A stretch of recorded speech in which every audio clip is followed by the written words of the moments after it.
juures. Aga jah, Pareiko tunneb ennast veidi ülemeelikult, tundub, et ta on ikka 3 korda juba väga jämedalt eksinud. Taas kiirrünnak. Igor Ismorinas mitmel korral läbi ennast mänginud ja läheb nüüd ja lööb värava 38. minutil. Lõpuks see värav siis reedulastel tuli.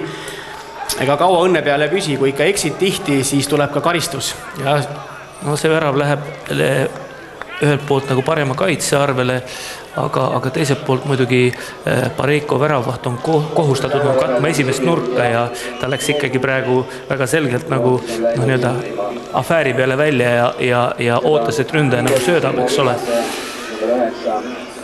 Kahju, et nii läks. Vaadates üles taevasse võib öelda, et ega see vihm ka tulemata ei jää. Ja Valga staadionil on suhteliselt savikas.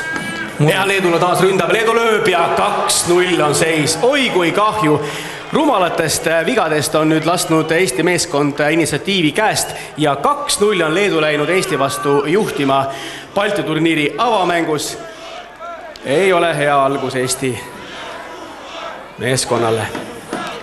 Jah, nüüd ütleme, selle värava tuleb kahjuks kanda noore Ragnar Klavani arvele, kes võib-olla valis pisut valesti positsiooni või hindas oma võimeid üle ja ta napilt küll, aga paraku ei ulatunud peaga selle pallini. Vaatame, mida suudab Lindpere ja kogu Eesti koondis teisel poolel, kui Eesti koondise 4. nurgalöök Kristjani poolt antuna ja mänguseis on 1-2 ja oma debüüt mängus lõi värava ei keegi muu kui Jaanus Sirel.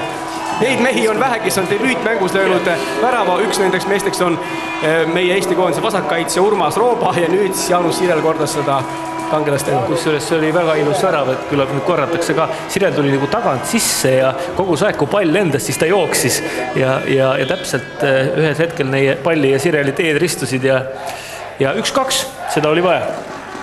Ja arutlesime ka seda, et väga oleks vaja see mäng siis nüüd vähemalt viigiga lõpetada, et pinge säiliks ikkagi lõpuni. Leedu ründab, Leedulasel lastakse rahulikult rünnata ja sellest olukorrast tuli nüüd 3. värav, nii et vahetusmängija Andrius Velitška lõi siis leedulaste 3. värava selles kohtumis, nii et Leedu on läinud siis juba 3-1 juhtima. Sõnusin ära. Ütlesid jah, et Velitška on ohtlikum mängija. Aga ikkagi eeltöö tegi teised mehed.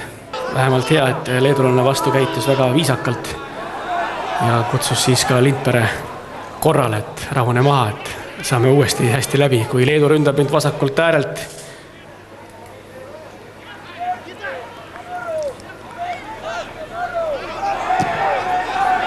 Väga vabalt lastakse leedulased löögile. Kauglöök ja seis on 4-1. No siin taas eksis nii kaitseliin kui ka loomulikult Sergei Pareiko.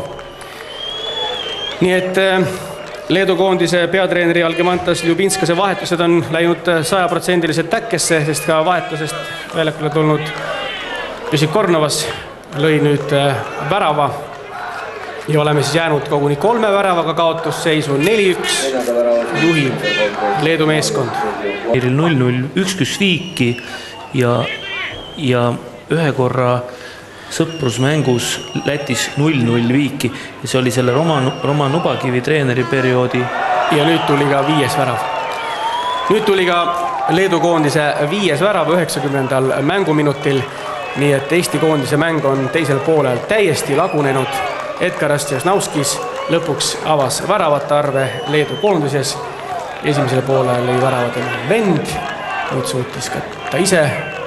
Ka vahetusmees. Peaga lasti rahulikult löögile ja Meelis Rooba ei suutnud siis korralikult oma meest kinni võtta. Midagi ei ole teha.